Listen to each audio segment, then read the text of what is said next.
Doet ik tracht de lach weer eens vlecht, maar het moeske heel grapperig. Wist ik even net wat ik zeg, daarom een beer op Skiermond zeg. Beer boeloe, boeloe de beer. Wat oh wat, beleven te deze keer.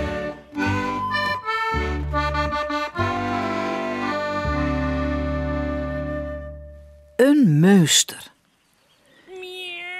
Wist nog dat Jannie juist er lood, roppend en razend de tuin in kwam? Beboelo verslokte met zijn drinken.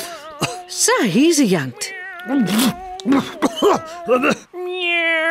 Meester, help! Jannie zei dat er een meester in het huis van Kekeltje in die ziet die de hele boel op een kop zette. Nieuwsgierig ging Beboelo maar haar maai om eens te zien of dat wel echt weer wie. Oh, Jannie, wat had dat meester een leven? Hij brengt alles al in een huis, leuk. Miauw, ja, misschien moet de politie wel komen of zo. Vindt Jannie.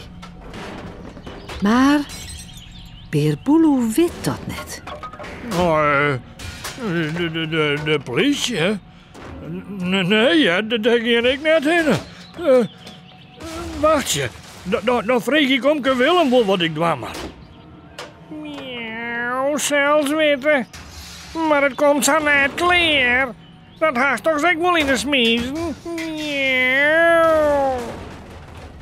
Beboelo rent naar het huis van omke Willem. Maar heel wie het paard rent er mooike doet in het lief. Hoi, mooike. Is omke drek? Want we gaan een meester hier. Nee, Willem is er net. Een paar dagen op zee, zeg. Ach ja, maar weer haast het oer. Meusters? Nou ja, meusters bestaan gewoon net. Daar kan Beboelo het maar uit waan. Even letter zuchter Sipke. Wat zei je, Beboelo?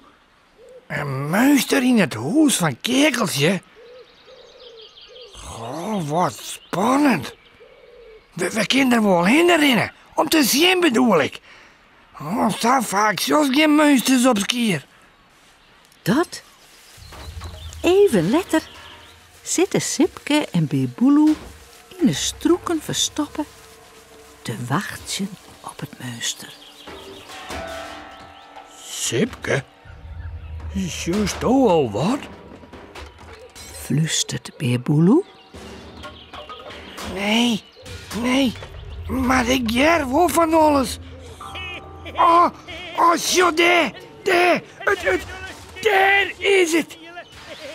En ja, ja. Zucht het ek? Lekker dolle stikken meidje vernielen. Wat een lol, wat een wille. Wat een goeie mop. Zo, eerst even dat uitgangboord naar onder de smieten. Dan de televisie. En de stoelen en de tafels.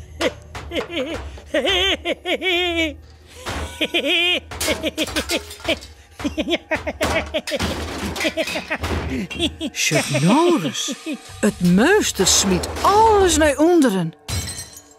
Tja, dat wordt een flinke bende.